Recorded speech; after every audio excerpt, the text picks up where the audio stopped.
Welcome to Project Street Queen. I finally have a truck. Again. This is my new to me 2006 Chevy Silverado 2500. And you know what the best part is? These two names right here, Allison and Duramax.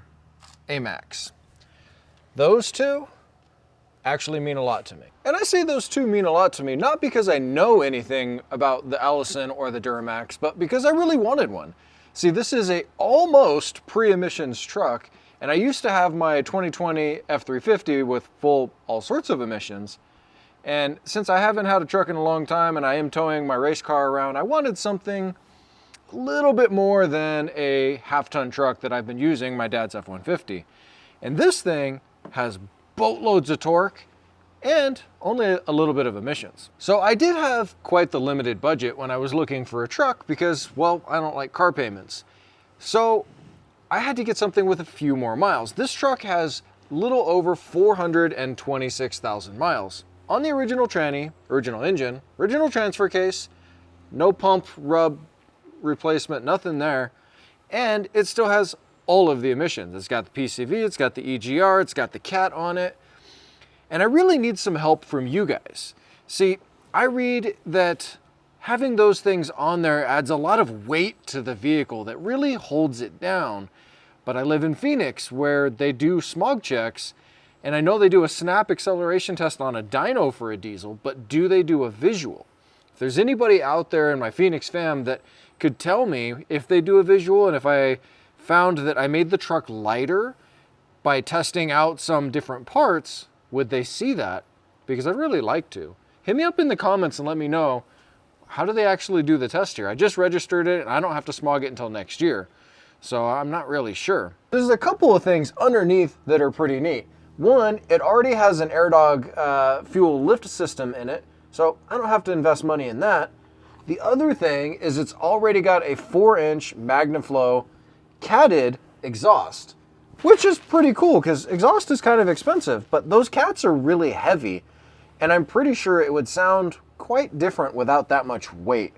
Again, help me out, guys. I need to know what I can do here in Phoenix and make my truck more fuel efficient and light and be able to get away with it. Underneath, well, there's going to be a whole bunch of maintenance because, well, that's what I do. I'm going to maintain and change everything under the truck as far as fluids are concerned.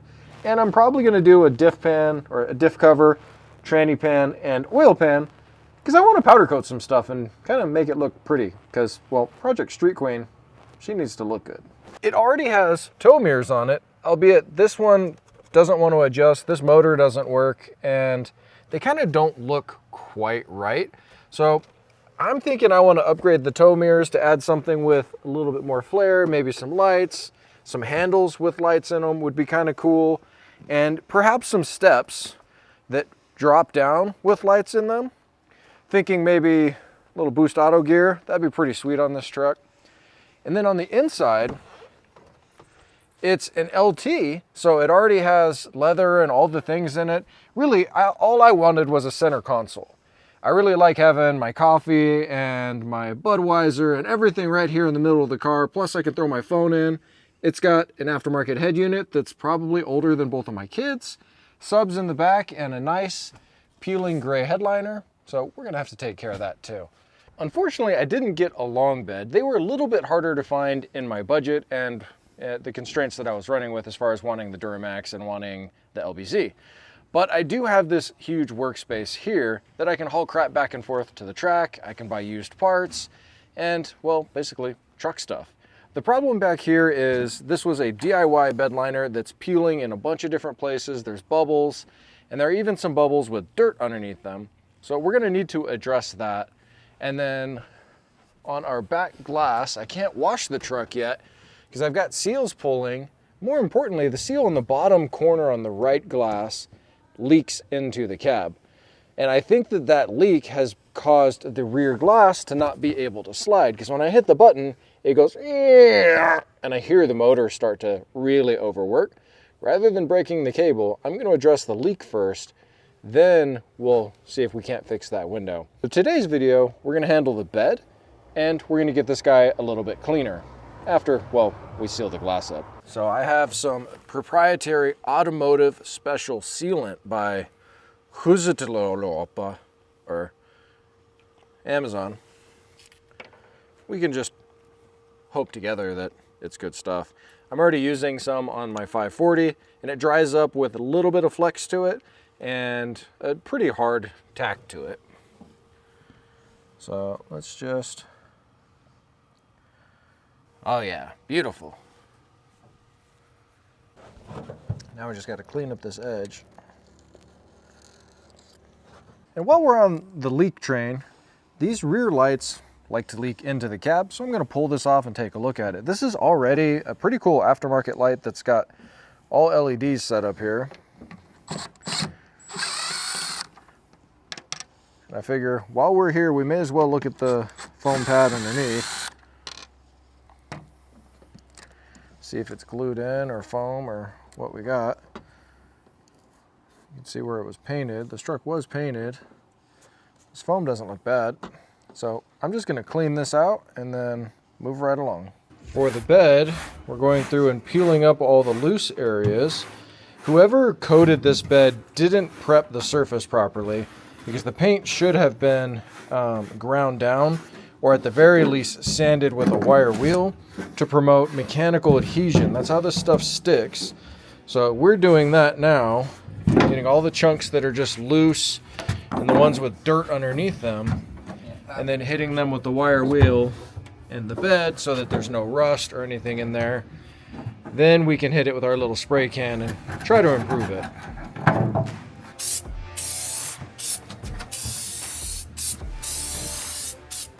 Those areas will look fresh. Yeah. And a little runny. Those 2 coats. I'm guessing it's going to be pretty damn thin. Different than if we were rolling this on. Yeah. I wonder if it'll stay super dark.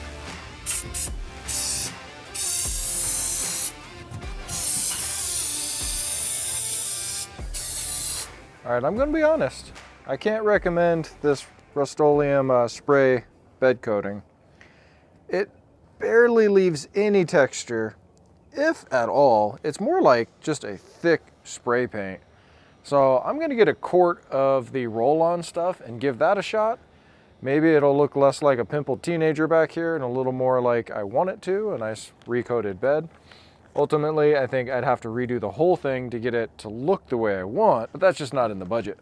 So we're gonna go ahead and move on, and let me show you a couple tools we already got out. We're gonna give her a light pressure wash with my 4400 PSI washer, but more importantly, I've got this guy.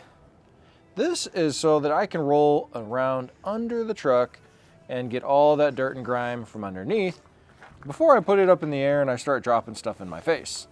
So that's going to be a really nice addition to making the Street Queen clean and ready to run.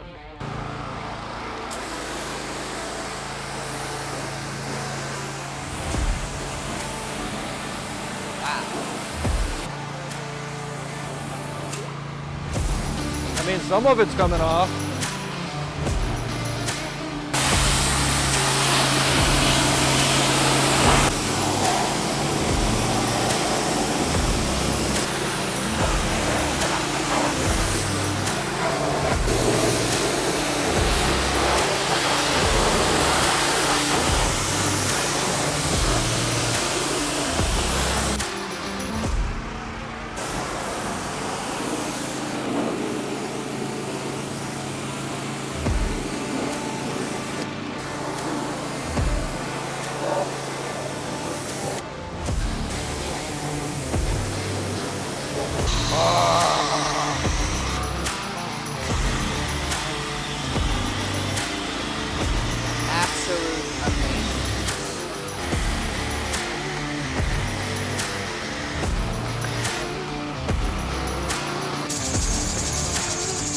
Well, these sounds are fun.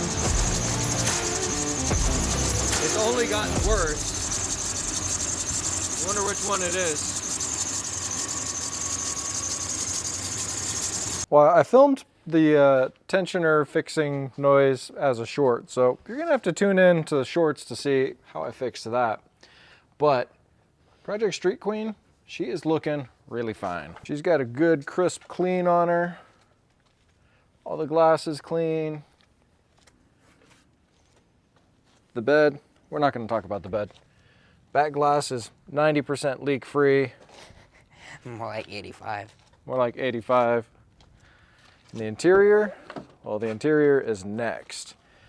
But we're gonna close this episode off with one final change. You see, the last piece of Grandpa is this carpeted mat. Now, I know most people put these in because the dash is all cracked up. But in this case, I don't think there's any cracks. So I'm gonna give the power to Judah. Judah, rip that guy out. Go on. All right. Other than a rogue screw in the center of the dash, It's pretty right up good. there, where's my finger? Right there. It don't look too bad. I mean, it's dusty up there, but Dusty, the seal's a little cooked, but we can clean that up. Really enjoy it. So I hope you're into Duramaxes, because I'm about to be really deep into this one. It's time to start ordering parts and get things figured out. So thanks for watching. Like and subscribe.